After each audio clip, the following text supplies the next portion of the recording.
27 देवियां जो नक्षत्र कहलाई वो चंद्रमा की पत्नियां, जिनमें से रोहिणी प्रधान थी। रोहिणी से चंद्रमा का अत्यंत स्नेह होने के कारण रोहिणी से ये काफी प्रेम करते थे।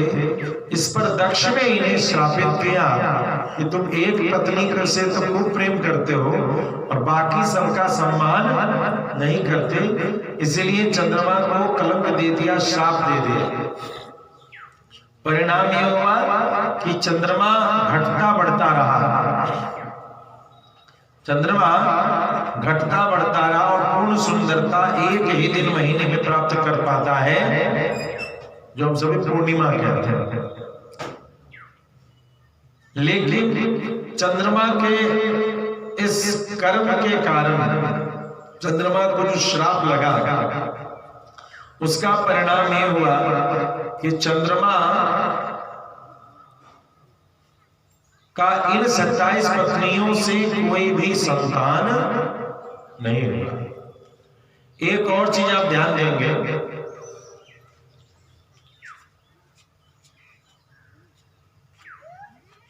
कार्तिकेय के उत्पत्ति के समय महादेव जब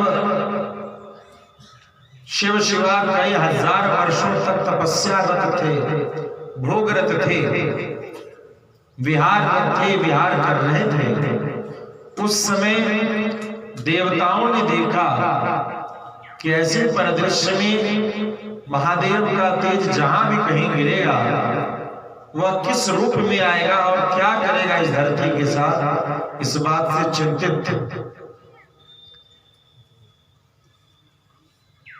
परिणाम स्वरूप उन्होंने उस विहार में विघ्न उपस्थित किया। महादेव तो रुष्ट नहीं हुए, उनका तेज कहां गिरेगा इस बात की जब चिंता किया जाने लगा, अग्नि ने कहा कि सबने कहा अग्नि को स्वीकार करो। तब अग्नि ने कहा कि मैं इसे ज्यादा देर स्वीकार नहीं कर पाऊंगा। तत्पश्चात वायु के माध्यम से वह तेज गंगा जी के ऊपर गिरा और स्खलित होने के कारण वह 6 दिशाओं में गया, फिर एक जगह इकट्ठा हुआ।